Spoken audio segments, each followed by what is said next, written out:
Hello everyone, welcome to this channel. Friends, आज की video में हम डिस्कस करेंगे सीटेट 2023 के लिए मोस्ट इम्पॉर्टेंट क्वेश्चंस। फ्रेंड्स, ये क्वेश्चंस की जो सीरीज़ है बहुत टाइम से चल रही है। इससे पहले भी मैंने आपको बहुत सारे क्वेश्चंस की प्रैक्टिस करवा दी है। आप उन वीडियोज़ को भी ज़रूर देखिएगा, वो भी आपको काफ़ी हेल्प करेंगी सीटेट में।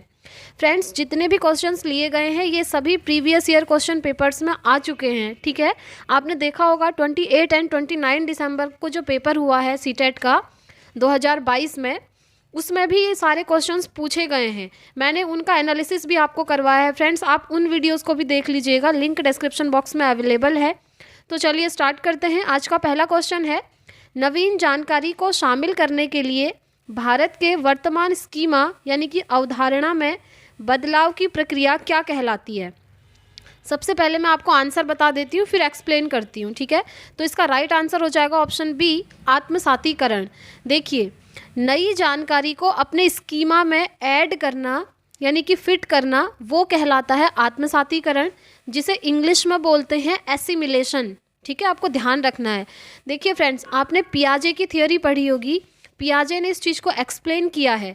पियाजे ने कहा था कि अपने दिमाग में यानी कि अपने स्कीमा में किसी नई इन्फॉर्मेशन को जब ऐड किया जाता है उसे हम एसिमिलेशन कहते हैं, यानी कि आत्मसातीकरण कहते हैं। ठीक है, और अगर यहाँ पर ऐसे क्वेश्चन आ जाता कि कोई नई चीज़ है, जब उसको आप अपने स्कीमा में या अपने दिमाग में एडजस्ट कर रहे हैं, मॉडिफाई कर रहे हैं, अपने स्कीमा में कुछ परिवर्तन ला रहे हैं, मैनिपुलेट कर रहे हैं किसी चीज़ को, तो वो क्या कहलाएगा? वो कहलाता है फ्रेंड्स समायोजन। ये जो सी ऑप्शन में आप देख रहे हैं, ठीक है, वो होता है समायोजन। इसको बोलते हैं इंग्लिश में एकोमोडेशन। ठीक है, तो चलिए, आई होप आप समझ गए होंगे। मैं आपको एग्जाम्पल्स के थ्रू बता देती हूँ। सबसे पहले स्कीमा क्या होता है फ्रेंड?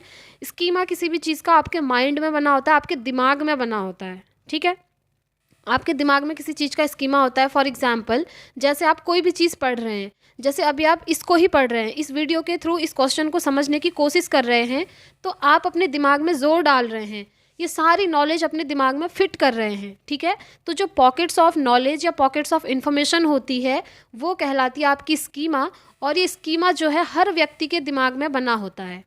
ठीक, आई होप आप ये वर्ड समझ गए होंगे। अब हम बात कर लेते हैं एक बार एसिमिलेशन और जो एकोमोडेशन होता है, इसको एग्जाम्पल के थ्रू समझिएगा। फॉर एग्जाम्पल, एक कोई बच्चा है, वो अपनी मम्मी के साथ घूमने जा रहा है। ठीक है, अब रास्ते में उसको एक कैट दिख गई। अब बच्चे ने कभी कैट देखी ही नहीं है लाइफ में, उसे पता ही नहीं है कि ये कैट है। तो क्या होगा, बच्चा अपनी मम्मी से पूछेगा कि मम्मी ये क्या चीज़ है, तो मम्मी बताएंगी उसको कि बेटा इसको कैट बोलते हैं, ये कैट है, इसके 2 हाथ हैं, 2 पैर हैं। ठीक है, तो ये कैट होती है। तो ओके, बच्चा समझ गया कि जिसके 2 हाथ और 2 पैर होते हैं ऐसे, वो कैट कहलाती है। तो बच्चे ने क्या किया, एक नई इन्फॉर्मेशन को अपने स्कीमा में यानी कि अपने दिमाग में फिट कर लिया। ठीक है, नई इन्फॉर्मेशन को उसने फिट कर लिया, तो इसको कहेंगे हम आत्मसातीकरण, जिसे इंग्लिश में बोलते हैं एसिमिलेशन। नई जानकारी को ऐड करना, यही क्वेश्चन में पूछा गया है। ठीक है, अब दूसरा हम देखते हैं कि समायोजन क्या होता है। अब क्या हुआ कि ये जो बच्चा है अपनी मम्मी के साथ थोड़ा और आगे गया और वहाँ पर उनको दिख गया एक डॉग। ठीक है, अब बच्चे ने डॉग तो कभी देखा ही नहीं है।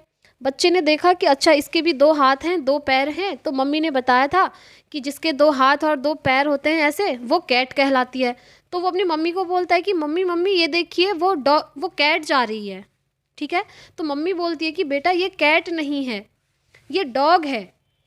ठीक, फिर वो कहता है कि अच्छा आपने तो बताया था कि इसको कैट बोलते हैं। तो मम्मी बताती है, फिर डिफरेंस बताती है कैट और डॉगी में क्या होता है। वो कहती है कि आपने देखा होगा, जब कैट देखी उसकी मूछें हैं और डॉगी की मूछें नहीं है, और डॉगी साइज़ में थोड़ा बड़ा है, इसकी पूँछ ऐसी होती है। तो बच्चे ने क्या किया, जो पहले नॉलेज ली थी उसने, कैट वाला जो कॉन्सेप्ट था, उसके थ्रू उसने डॉग का कॉन्सेप्ट भी सीख लिया। मतलब उसने पहले जो नई इन्फॉर्मेशन अपने दिमाग में फिट करी थी, उसमें थोड़ा एडजस्ट करा, थोड़ा परिवर्तन करा, या कहेंगे उसको मॉडिफाई किया, तो उसको हम कहेंगे समायोजन। ठीक है, जिसको इंग्लिश में बोलते हैं एकोमोडेशन। आई होप अब आपको ये कॉन्सेप्ट अच्छे से समझ में आ गया होगा फ्रेंड्स। अगर अभी भी नहीं आया है तो आप मुझे कमेंट कीजिएगा, मैं आपको और अच्छे से समझाने की कोशिश करूँगी। ठीक है, और चीज़ें भी इसमें देख लेते हैं, क्योंकि इनसे क्वेश्चन बनते ही बनते हैं फ्रेंड्स। ये सबसे ज़्यादा इंपॉर्टेंट टॉपिक है। अहम केंद्रिता अगर देखें, इसको बोलते हैं ईगो सेंट्रिक। ठीक है। ईगोसेंट्रिज्म की बात करी थी पियाजे ने, ये सारे ही ऑप्शंस पियाजे से रिलेटेड हैं। पियाजे अहम केंद्रिता की बात करते हैं, पियाजे कहते हैं अहम केंद्रिता अच्छी नहीं है, ठीक है, वो इसको बिल्कुल भी इंपॉर्टेंस नहीं देते हैं। और अहम केंद्रिता होती क्या है, उनका मानना होता है कि बच्चा खुद को सब कुछ मानता है, उसको दूसरे का पर्सपेक्टिव नज़र नहीं आता है, वो सोचता है जैसा मैं हूँ वैसे ही पूरी दुनिया है, तो इसको बोलते हैं अहम केंद्रिता, ईगोसेंट्रिज्म। ये भी पियाजे ने दिया था। बट ये जो क्वेश्चन पूछा है ये रिलेटेड है आत्मसातीकरण से, ठीक है। इसको भी समझ लेते हैं। अनुकूलन क्या होता है? अनुकूलन होता है फ्रेंड्स एडेप्टेशन, ठीक है। बेसिकली मैं आपको एक चीज़ बता देती हूँ और अच्छी तरह से। पियाजे ने इक्विलिब्रेशन बताया था जिसे संतुलन कहते हैं। संतुलन के दो टाइप बताए उन्होंने, एक बताया एडेप्टेशन जिसको हम अनुकूलन बोलते हैं, और दूसरा बताया है ऑर्गेनाइजेशन जिसको हम संगठन कहते हैं, ठीक है। अब जो उन्होंने एडेप्टेशन की बात करी है, अनुकूलन की, इसी के दो प्रकार होते हैं, आत्मसातीकरण और समायोजन। ये आप चार्ट अपने दिमाग में फिट कर लीजिए। ये जो है ना फ्रेंड्स एडेप्टेशन, अनुकूलन, इसी के दो टाइप होते हैं, आत्मसातीकरण और समायोजन, ठीक है। आई होप अब आप समझ गए होंगे पूरा कॉन्सेप्ट अच्छी तरह से। फ्रेंड्स इस वीडियो में टाइम बहुत लगने वाला है, बट मैं आपको सारे क्वेश्चंस का अच्छे से एक्सप्लेनेशन बताते हुए चलूँगी। चलिए नेक्स्ट क्वेश्चन डिस्कस कर लेते हैं। नेक्स्ट क्वेश्चन आपके सामने है, सामान्य पुरुष में XY गुणसूत्र होते हैं जबकि सामान्य महिला में डैश होते हैं। ये तो सिंपल क्वेश्चन है फ्रेंड्स, ये आप सभी को आ रहा होगा। मेल में गुणसूत्र होते हैं XY और जबकि महिला में इसकी जगह गुणसूत्र होते हैं XX, ठीक है। Option A is the right, ये आपको पता होना चाहिए। थोड़ा डिटेल में बता देती हूँ। आपको पता होगा ह्यूमन में जो है 23 पेयर ऑफ क्रोमोसोम्स होते हैं, यानी कि 23 पेयर ऑफ गुणसूत्र होते हैं। उन 23 पेयर में से 22 पेयर मेल एंड फीमेल दोनों में सेम होते हैं, ठीक है, 22 पेयर। अब बचा जो लास्ट पेयर 23rd पेयर, वो जो है डिफरेंट होता है।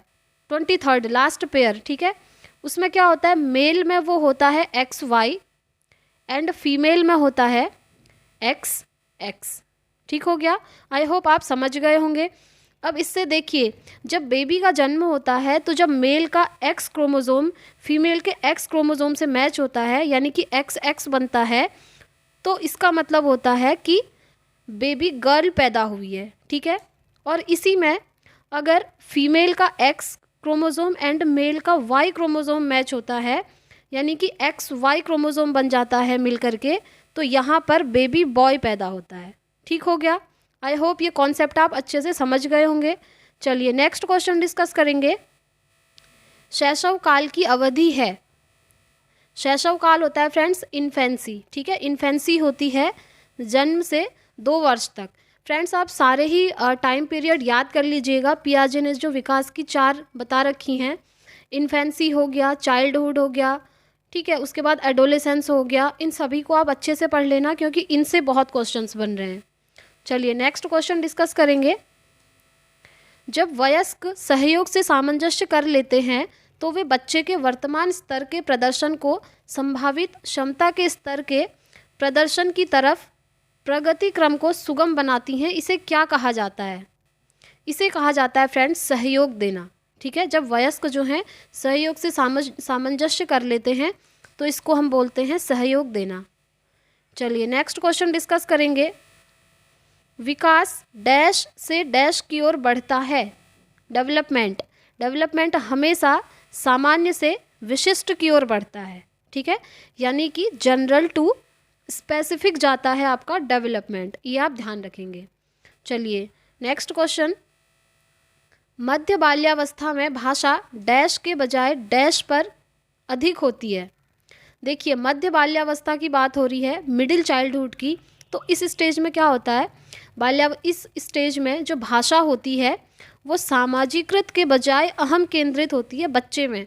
मैंने अभी आपको फर्स्ट क्वेश्चन में जो क्लियर किया था ना, ईगोसेंट्रिज्म, अहम केंद्रिता, ये वही है। मध्य बाल्यावस्था की स्थिति में ये होता है कि बच्चा खुद को ही सब कुछ मानता है, तो उस टाइम पर उनकी जो लैंग्वेज होती है ना, जो भाषा होती है, वो भी सामाजिकृत नहीं होती है, अहम केंद्रित होती है, ठीक है। चलिए आई होप आप समझ गए होंगे। B option is the right answer. Next question discuss करेंगे। बाल केंद्रित शिक्षा में शामिल है। देखिए फ्रेंड्स, बाल केंद्रित शिक्षा क्या होती है? Child centred education. जब एजुकेशन सिस्टम के सेंटर में बच्चा होता है तो उसे बोलते हैं हम चाइल्ड सेंटर्ड एजुकेशन। ठीक है, चलिए ऑप्शंस देख लेते हैं इसमें क्या क्या शामिल हैं। बच्चों के लिए हस्तपरक, बच्चों का एक कोने में बैठना, ये नेगेटिव चीज़ है, ये फिर भी सही लग रहा है। फिर भी और ऑप्शन देखेंगे, प्रतिबंधित परिवेश में अधिगम, या फिर वे गतिविधियां जिनमें खेल शामिल नहीं होते। नहीं होते ये तो नेगेटिव हो गया। तो चाइल्ड सेंटर्ड एजुकेशन में होता है बच्चों के लिए हस्तपरक गतिविधियां। ठीक है, यानी कि ऐसी गतिविधियां बच्चों से करवाई जाएं जहां पर बच्चे की बॉडी पूरी इन्वॉल्व है, यानी कि बच्चा एक्टिव है, सक्रिय है। ये भी सीटेट में क्वेश्चन बना है पिछली बार कि जहाँ पर बच्चा एक्टिव होता है वो कौन सी शिक्षा है, तो वो होती है बाल केंद्रित शिक्षा। ठीक है, तो option A is the right answer. Next question देखेंगे, कक्षा अध्यापक ने राहुल को अपनी कक्षा में अपने कीबोर्ड पर स्वयं द्वारा तैयार किया गया मधुर संगीत को जाते हुए देखा। कक्षा अध्यापक ने विचार किया कि राघव में डैश बुद्धि उच्च स्तरीय है। कौन सी बुद्धि उच्च स्तरीय होगी? ये क्वेश्चन तो फ्रेंड्स बहुत इंपॉर्टेंट है और बहुत इजी भी है। देखिए आपको खुद ही समझ आ रहा होगा ऑप्शंस के थ्रू। ऑप्शन सी में आप देख रहे होंगे संगीतमय, और यहाँ पर इन्होंने मधुर संगीत की बात करी है, तो ऑप्शन सी यहाँ पर राइट हो जाएगा। उन्होंने देखा कि राघव के अंदर संगीतमय बुद्धि उच्च स्तर की है। ठीक है, चलिए नेक्स्ट क्वेश्चन डिस्कस करेंगे।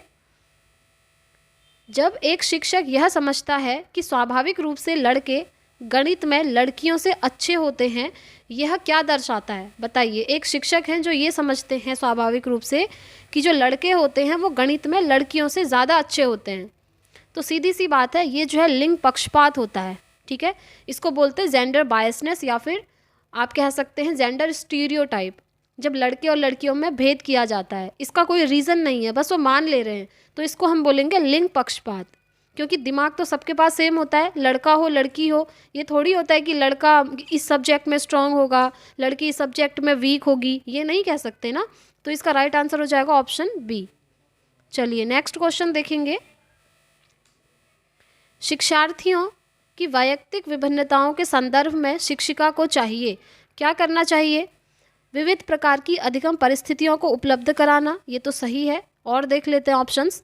निगमनात्मक पद्धति के आधार पर समस्याओं का समाधान करना, बिल्कुल नहीं। अगर यहाँ पर होता आगमनात्मक परीक्षा पद्धति के आधार पर, तब हम इस ऑप्शंस की तरफ जा सकते थे, बट इसमें कह दिया निगमन पद्धति। निगमन पद्धति होती है फ्रेंड्स डिडक्टिव मेथड, जिसमें बच्चे को सबसे पहले रूल सिखाया जाता है, उसके बाद एग्जाम्पल दिए जाते हैं। तो ये मेथड अच्छी नहीं मानी जाती है। वो मेथड अच्छी होती है जिसमें पहले बच्चे को एग्जाम्पल दिए जाते हैं, देन उनको रूल समझाए जाते हैं, और वो होता है आगमनात्मक पद्धति में, जिसको हम बोलते हैं इंडक्टिव मेथड। ठीक है, तो ये ऑप्शन तो बाहर हो गया। नेक्स्ट देखते हैं, कलन विधि का अधिकतर प्रयोग करना। फ्रेंड्स कलन विधि जहाँ पर आ जाए वो तो नेगेटिव ही होता है। आप प्लीज़ टैग वर्ड्स देख के जाइएगा, अगर आपको टैग वर्ड्स पता हैं तो पेडागोजी में आप बहुत अच्छा कर पाएंगे।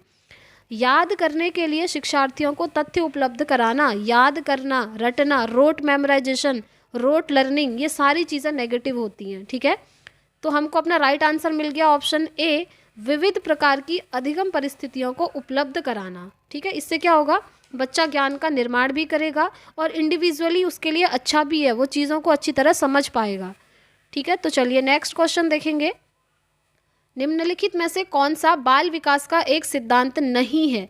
देखिए नेगेटिव पूछा है। सभी विकास एक क्रम का पालन करते हैं, बिल्कुल क्रम का पालन करते हैं कहने का मतलब है हर बच्चा जब जन्म लेता है सबसे पहले वो घुटनों के बल चलना सीखता है, उसके बाद वो खड़ा होना सीखता है। ऐसा तो होता नहीं है कि कोई बच्चा एकदम यूनिक है, पहले वो खड़ा होना सीख गया डायरेक्टली फिर घुटनों के बल चल रहा है, ऐसा नहीं होता ना। तो इसीलिए ये तो सही है और ये आंसर नहीं होगा क्योंकि क्वेश्चन में नेगेटिव चीज़ पूछी गई है। नेक्स्ट देखेंगे, विकास के सभी क्षेत्र महत्वपूर्ण हैं, बिल्कुल सारे ही क्षेत्र महत्वपूर्ण होते हैं। नेक्स्ट है, विकास परिपक्व तथा अनुभव की अंतःक्रिया का परिणाम है, ये भी सही बात है। ठीक है, परिपक्व यानी कि जब वो मैच्योर हो जाता है और उसके जो भी एक्सपीरियंसेस हैं उनके बीच में जब इंटरेक्शन होता है उसी को विकास कहते हैं, ये बोला है, तो ये सही चीज़ है। नेक्स्ट अब लास्ट ऑप्शन बचा और यही हमारा आंसर हो जाएगा। सभी विकास तथा अधिगम एक समान गति से आगे बढ़ते हैं, ऐसा नहीं होता है, तो यही आंसर हो जाएगा क्योंकि क्वेश्चन में पूछा ही नेगेटिव गया है। ठीक हो गया, चलिए नेक्स्ट क्वेश्चन देखेंगे। निम्नलिखित में से कौन सा आकलन करने के लिए सर्वाधिक उपयुक्त तरीका है? देखिए फ्रेंड्स, अगर आपने मेरी आकलन CCE वाली वीडियो देखी है ना, जिसमें मैंने CCE पूरा डिस्कस किया है, तो आप आकलन से रिलेटेड सारे क्वेश्चन सही कर जाएंगे, क्योंकि यहाँ पर मैंने आपका पूरा कॉन्सेप्ट अच्छे से क्लियर करवाया है। CCE होता है कॉन्टिन्यूस एंड कॉम्प्रिहेंसिव इवैल्यूएशन, जिसे हिंदी में बोलते हैं सतत एवं व्यापक मूल्यांकन। ठीक है, तो इसके अंदर मैंने आपको चीज़ें सारी समझा रखी हैं। अभी हम इसमें ज़्यादा डिटेल में नहीं जाएंगे। ऑप्शंस देख लेते हैं। आकलन सत्र की समाप्ति पर करना चाहिए? नहीं, ये अच्छी चीज़ नहीं है कि आप सेशन के एंड में किसी का आकलन कर रहे हैं। नेक्स्ट देखेंगे, आकलन शिक्षण अधिगम में अंतर्निहित प्रक्रिया है, ये तो सही लग रहा है। फिर भी अदर ऑप्शंस देखेंगे। आकलन एक शैक्षणिक सत्र में 2 बार करना चाहिए, स्टार्टिंग में एंड एंड में। नहीं, ऐसा नहीं है। आपने आकलन बीच बीच में बच्चे का करते रहना है, तभी तो आपको पता चलेगा कि बच्चे ने कितना सीखा है, और अगर कोई चीज़ उसे समझ में नहीं आ रही है तो उसके पीछे का रीज़न क्या है ना। नेक्स्ट ऑप्शन है, आकलन शिक्षक के द्वारा नहीं बल्कि किसी बाह्य एजेंसी के द्वारा करना चाहिए। क्यों करना चाहिए बाह्य एजेंसी द्वारा? जब स्कूल में शिक्षक पढ़ा रहे हैं तो आकलन करना भी तो शिक्षक की ही रिस्पॉन्सिबिलिटी है ना, तो ये ऑप्शन भी बाहर हो जाएगा। तो एक ऑप्शन है ऑप्शन ए, जो इसका राइट हो जाएगा। नहीं सॉरी, ऑप्शन ए नहीं, ऑप्शन बी, जिसमें दिया है कि आकलन शिक्षण अधिगम में अंतर्निहित प्रक्रिया है। ठीक है, तो ये सही बात है और यही इसका राइट आंसर हो जाएगा। नेक्स्ट क्वेश्चन डिस्कस करेंगे। नेक्स्ट क्वेश्चन देखेंगे, बच्चों के बारे में निम्नलिखित कथनों में से किस कथन से वाइगोत्स्की सहमत होते हैं? वाइगोत्स्की की बात कर रहे हैं। अब वाइगोत्स्की की अगर आपने थ्योरी पढ़ी है तो आप इस क्वेश्चन को सही कर लेंगे। ऑप्शन ए है, बच्चे समवयस्कों और वयस्कों के साथ सामाजिक अंतःक्रिया के माध्यम से सीखते हैं। अगर आपने पियाजे की थ्योरी वाइगोत्स्की की थ्योरी अगर पढ़ी है फ्रेंड्स, तो आपको ध्यान होगा वाइगोत्स्की इन 3 चीज़ों को इम्पोर्टेंस देते हैं, समाज, संस्कृति और भाषा को, यानी कि सोसाइटी, कल्चर और लैंग्वेज को इम्पोर्टेंस देते हैं। और यहाँ पर कहा है सामाजिक अंतःक्रिया, बिल्कुल सही बात है, समाज की बात करते हैं। वाइगोत्स्की कहते हैं बच्चा समाज में रहेगा तो चीज़ें अच्छे से सीख पाएगा, तो यही इसका राइट आंसर है। हम और ऑप्शंस भी देख लेते हैं, हो सकता है इससे ज़्यादा अप्रोप्रिएट मिल जाए। बच्चे तब सीखते हैं जब उनके लिए आकर्षक पुरस्कार निर्धारित किए जाएं, ऐसा तो वाइगोत्स्की नहीं कहते हैं। बच्चों के चिंतन को तब समझा जा सकता है जब प्रयोगशाला में पशुओं पर प्रयोग किए जाएं, ऐसा भी नहीं है। जब बच्चे जन्म से शैतान होते हैं और उन्हें दंड देकर नियंत्रित करना चाहिए, ऐसा भी नहीं कहते वाइगोत्स्की। तो राइट आंसर हो जाएगा ऑप्शन ए। चलिए नेक्स्ट क्वेश्चन देखेंगे। भारत में भाषिक विविधता है, इस संदर्भ में विशेषकर कक्षा 1 और कक्षा 2 के प्राथमिक स्तर पर बहुभाषिक कक्षाओं के बारे में सर्वथा उपयुक्त कथन कौन सा होगा? ऑप्शन ए है, शिक्षार्थियों को अपनी मातृभाषा या स्थानीय भाषा का प्रयोग करने पर दंडित किया जाना। बिल्कुल नहीं। स्कूल में ये चीज़ होती है कि जो बच्चे की मातृभाषा है उसको ज़्यादा से ज़्यादा इम्पोर्टेंस दिया जाए, उसकी रिस्पेक्ट किया जाए। ठीक है। नेक्स्ट है, विद्यालय में उन्हीं बच्चों को प्रवेश दिया जाए जिनकी मातृभाषा वही हो जो शिक्षा के लिए अपनाई जा रही है। ऐसा नहीं होता है।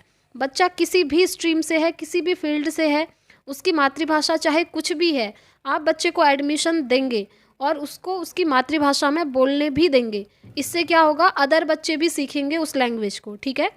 ये बात फ्रेंड्स कहाँ कहाँ कही है वो भी बता देती हूँ। NEP 2020 में कही है। NEP 2020 से भी हो सकता है ये क्वेश्चन पूछ दे।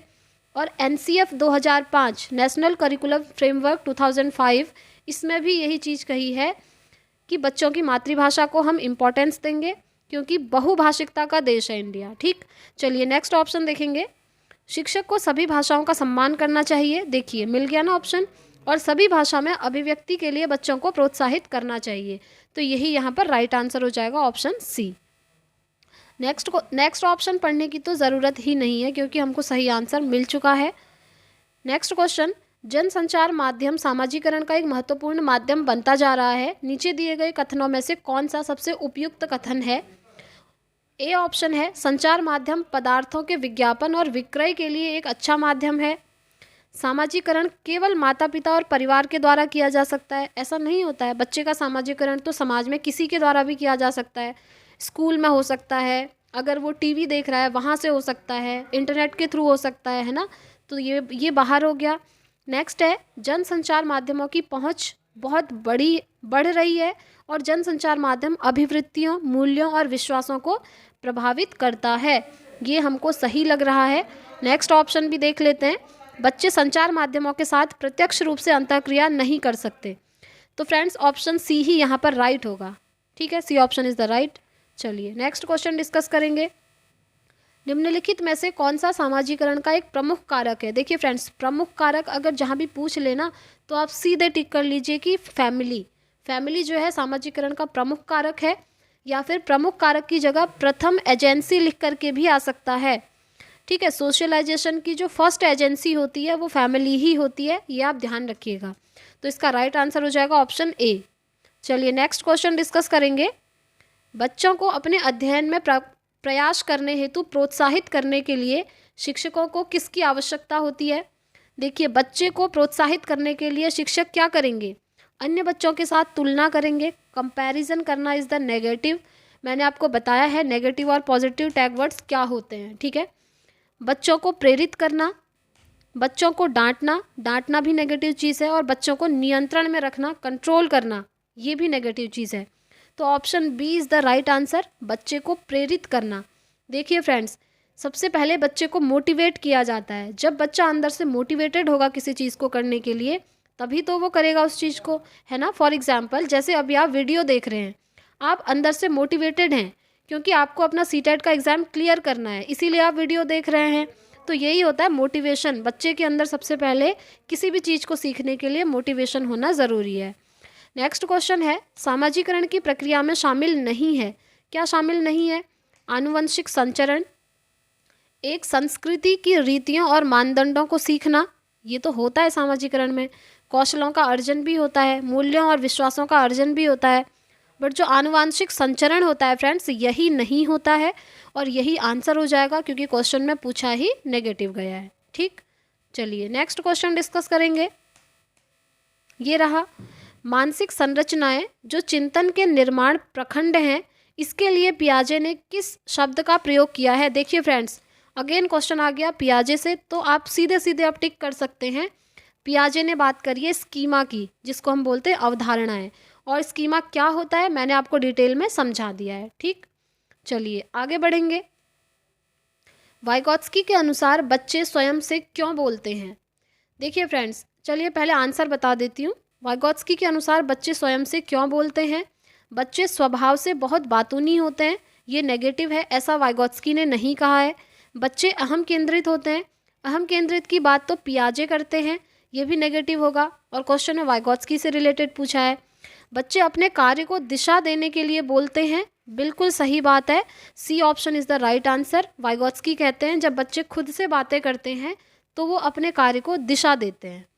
नेक्स्ट ऑप्शन है, बच्चे अपने प्रति वयस्कों का ध्यान आकर्षित करने के लिए बोलते हैं, ऐसा कुछ नहीं कहा है पियाजे ने, वाइगॉत्स्की ने। ठीक है, देखिए फ्रेंड्स, मैं आपको वाइगॉत्स्की से रिलेटेड इसको थोड़ा एक्सप्लेन कर देती हूँ। वाइगॉत्स्की ने 3 स्पीच की बात करी है, 3 टाइप की स्पीच बताते हैं। एक बताते हैं सोशल स्पीच, एक बताते हैं प्राइवेट स्पीच, और एक बताते हैं साइलेंट इनर स्पीच। ठीक है, इन तीनों से बहुत क्वेश्चन पूछे जाते हैं। तो वाइगॉत्स्की कहते हैं सोशल स्पीच वो स्पीच होती है जब बच्चा लोगों से एक दूसरे से बात करना सीख लेता है, ठीक है, फैमिली में।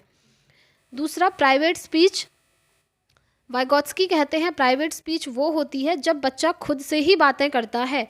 जैसे आप लोग पढ़ाई करते होगे तो आप खुद से ही बात करते होगे, कि जैसे आपने क्वेश्चन पढ़ा फिर आप खुद से ही बोलते होगे, अच्छा इस क्वेश्चन में ये है, ओके मुझे समझ में आ गया, चलो नेक्स्ट क्वेश्चन देखता हूँ या देखती हूँ। तो ये होता है फ्रेंड्स प्राइवेट स्पीच।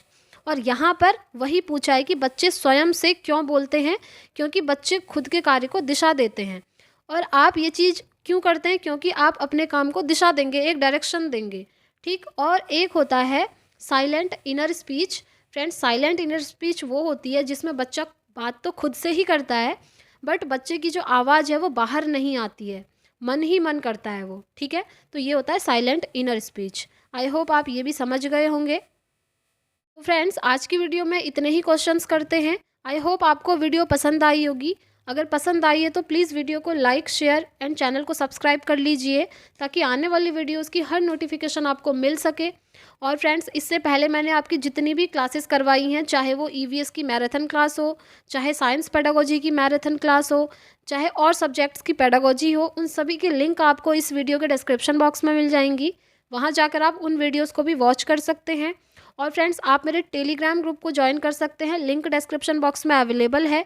बिकॉज़ वहाँ पर आपको डेली इन्फॉर्मेशन दी जाती है टीचिंग से रिलेटेड, एंड जितने भी नोट्स होते हैं मेरे पास, वो मैं आपके साथ वहाँ पर पीडीएफ के फॉर्म पे शेयर कर देती हूँ। ठीक है फ्रेंड्स, तो अब हम मिलते हैं नेक्स्ट वीडियो में। तब तक के लिए thank you, bye bye, take care, all the very best.